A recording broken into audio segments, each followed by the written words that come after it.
বর যখন ক্যাবলা হয়।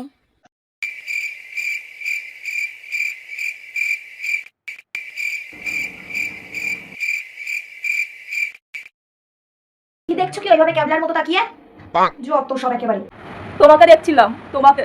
তুমি খুব সুন্দর বউ। ধুত, কপালে একটা ক্যাবলা বর জুটেছে। ক্যাবলা কোথাকারে।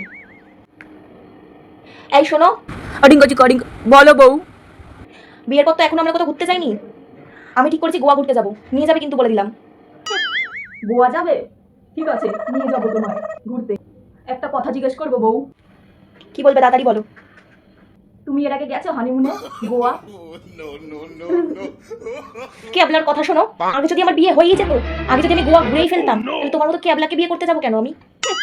ক্যাবলা জুটেছে একটা কপালে, চত্বর সব। এই শোনো, কালকে আমি একটু বাপের বাড়ি যাবো।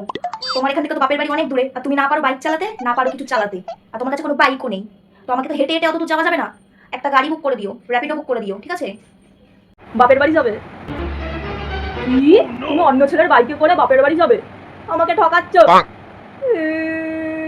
এই তুমি কি বললে? কি বললে? মুড়ো ঝেঁটা দিয়ে না মারবো তোমাকে আমি। হ্যাঁ হ্যাঁ, তুমি জানো না র্যাপিডো যে একটা বাইক ভাড়া? তুমি অটোতে ওঠো না, বাসে ওঠো না, ওটা যেরকম ভাড়া র্যাপিডোটাও একটা ভাড়া, বুঝতে পেরেছো? কে অ্যাবলা কোথাকারে, চত্ব সব।